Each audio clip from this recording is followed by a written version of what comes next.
And just like that, we were in the 992 Turbo S cab, no less. Now this for me, I mean, there's nothing covers ground like a Turbo S. Nothing. It's unbelievable. It's a physics-bending act of engineering gods.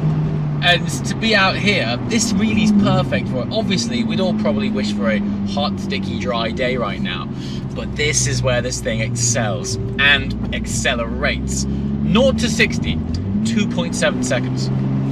It's like electric car territory. It's ridiculous. But where an electric car begins to drop off as it reaches the sort of mid to higher range speeds, the Turbo S doesn't.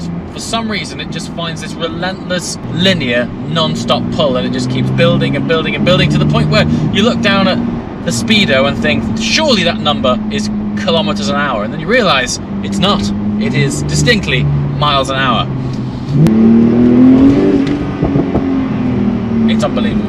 Absolutely unbelievable. So 650 brake horsepower, 800 Newton meters of torque, and while the horsepower figure is fairly severe, the torque, I think, is its defining feature. Now, the relationship between the engine and the twin clutch box in this is sublime. The way it works through the gears with that much torque. I remember a generation where twin clutch boxes couldn't cope with this much torque. It was literally reserved for the likes of a Bugatti Veyron. But now, here it is, and I reckon this would cover ground quicker than a Bugatti Veyron. Isn't that incredible?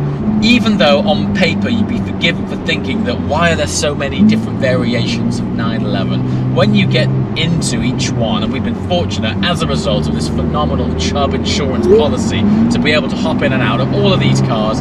Every time we stop, someone's swapping keys, and to be in each one and explore the nuances, the differences, why they exist, where they excel, and all of their unique character traits.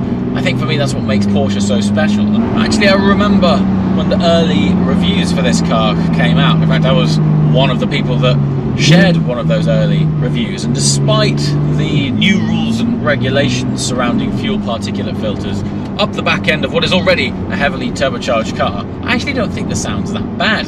Obviously, if the rules weren't there, they could open it up and let it sing a little bit more, but I don't think the turbo's necessarily ever been defined by the way it sounds. It's always about the power, the way it drives, and its composure, the chassis composure over, and this is perfect, just a phenomenal British B-road. And when I say phenomenal, read between the lines, terribly surfaced and lots of bumps and cracks.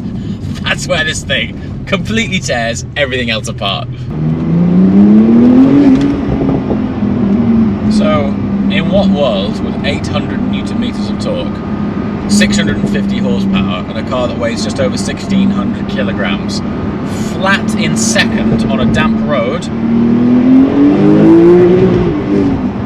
not even squirm, nothing, not a light on the dash, not a suggestion of traction control interference? I don't know how they do it, but they do it very well. You hear that?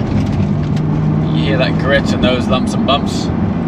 That is the sound of adventure to a Turbo S. There's one thing you do find yourself doing though, particularly when you're in manual mode, after stepping out of the high revving, naturally aspirated stuff in the GT3s.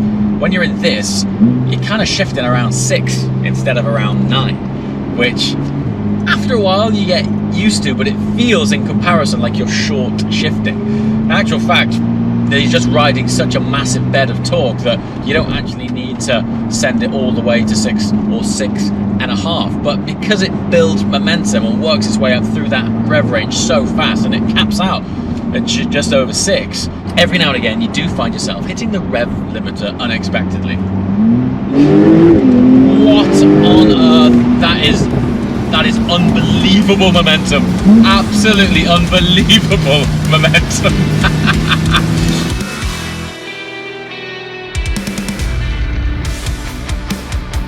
Nice here. Starting to clear. It's only taken 3 days of rain, but you just see some land on the other side of the bay there. I'll point that out as a fact because a minute ago, if I put my hand there, you wouldn't be able to see it. So it's quite nice to be able to see some land about 3 miles away. Tell you what, this thing, it's been amazing. As a support car, this is probably a really obvious statement. really fast. I mean, it's disproportionately fast for what this thing does. So it's carried all of our camera equipment. Obviously we've got a load of friends on this trip as well, so the boot is entirely stacked, and then the back seats are entirely stacked, and then we've had Yorkie and Tom in it. It's been our tracking car, it's been our lead car when it's been wet.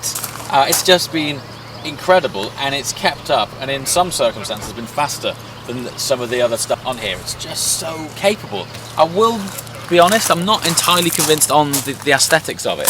It's not that it's a bad looking car, it just doesn't suggest that it's... I mean, this is basically an RS6, right? It's a sort of RS6 competitor. It's in that space, and it just looks so unassuming until you put your right foot in, and then you're like, crikey, that is serious. Case in point, it's fully stacked, camera gear, everyone's bags. Yeah, what a thing. I don't know anything that would have been able to soft close doors, anything that would have been able to keep up with the flow with such practicality. Honestly, maybe it is just a completely obvious statement, but it's scary fast. It's a proper piece of kit. And in the wet, do you think it's like they've sort of bolted a four-seater around a Turbo S sort of feel? It's nuts.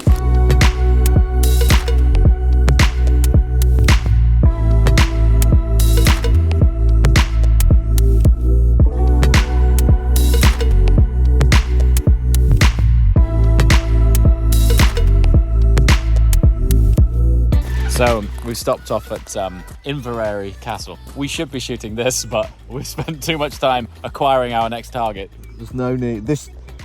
We've had no problems for 4 days. You're just asking for trouble.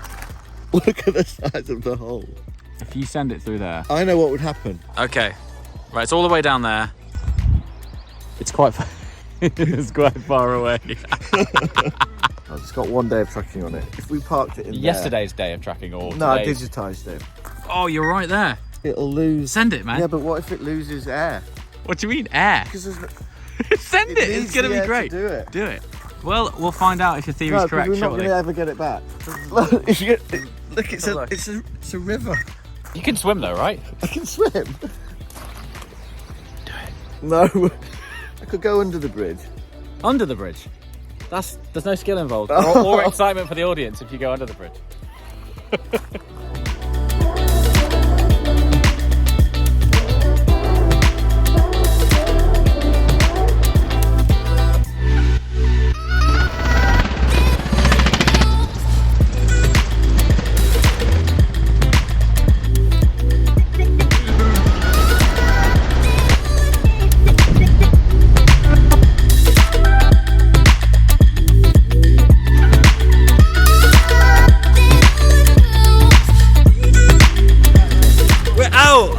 Boom, we're done. Scotland done.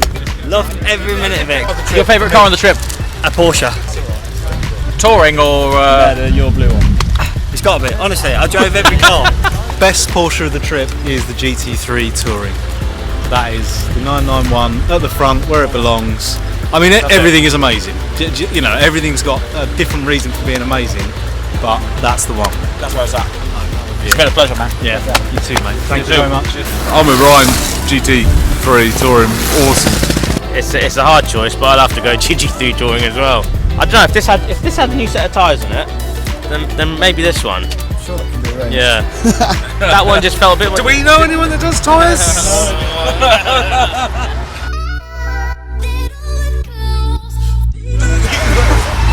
Oh, there we go, flight to catch.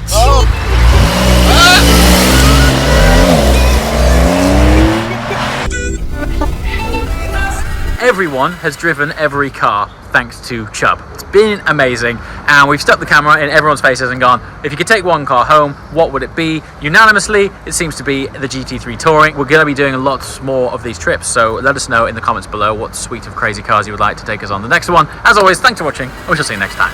Ciao!